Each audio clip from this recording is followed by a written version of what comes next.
जी, फ्लेबेक्टमी। फ्लेबेक्टमी क्या होता है?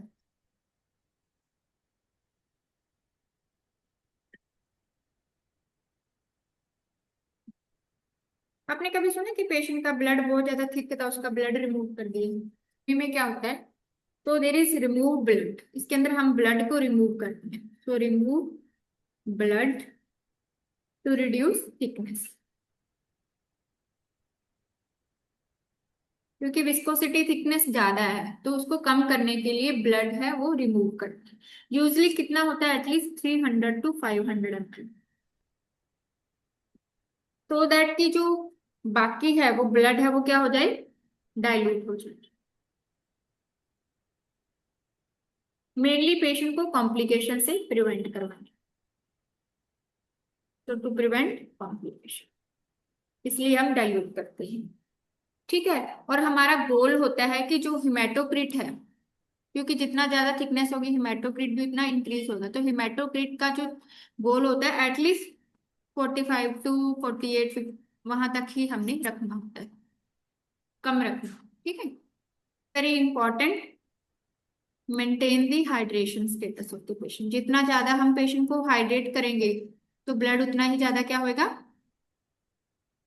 डाइल्यूट होगा, ब्लड की थिकनेस कम होगी। So hydration is very important. At least 3 to 4 litre per day हम पेशेंट को बोलते ही बोलते थे कि बहुत ज्यादा आपने पानी इनटेक रखना है, हाइड्रेशन में। डिहाइड्रेशन होगा तो फर्दर और पेशेंट को क्लोट फॉर्मेशन होने के चांसेस हैं। ठीक है। इसके अलावा कुछ ड्रग्स भी यूज करते हैं जो हमारे बोन मैरो को स्प्रेस कर देते हैं बोन मैरो में, तो उसके लिए हमने क्या यूज किया था? Hydroxy urea.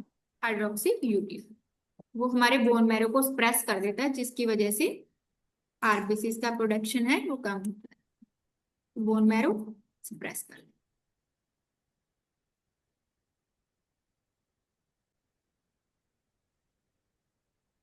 बस फैन,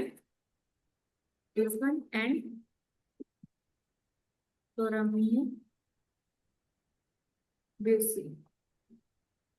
सो बस फैन एंड क्लोरामीन ब्यूसिल, ये भी हमारे कीमोथेरेपिक एजेंट्स होते हैं, ये भी हमारे कीमोथेरेपेटिक एजेंट्स होते हैं, ये भी पॉलीसाइथेमिया में आरबीसी कम करने के लिए यूज कर सकते हैं। And as a therapeutic, as a prevention, god prevention के लिए पेशेंट को हमने देखा था कि गॉड भी हो सकता है यूरिक एसिड डेपोजिशन से, तो उसके लिए हम गॉड अटैक्स ना हो पेशेंट के लिए, उसके लिए हम एलोप्रिनोल, ये आपने याद रखना है स्टार मार करके। इस पे भी एग्जाम में बहुत क्वेश्चन आ जाते हैं कि गॉड का जो अटैक को प्रिवेंशन करने के लिए कौन सा ड्रग यूज करते हैं। ये यहाँ पे नहीं, पॉलीसाइथेमिया में नहीं, बट और भी कहीं जब हम मस्कोस्केलेटल में गॉड पढ़ेंगे तो तब भी।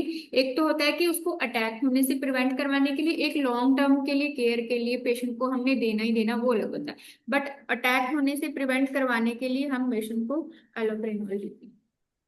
पॉलीसाइथेमिया का ट्रीटमेंट है वो, मतलब फ्लोट में ही है, मतलब ब्लड को रिमूव करवाना ही पड़ता है रेगुलरली लॉन्ग टाइम के लिए पेशेंट को।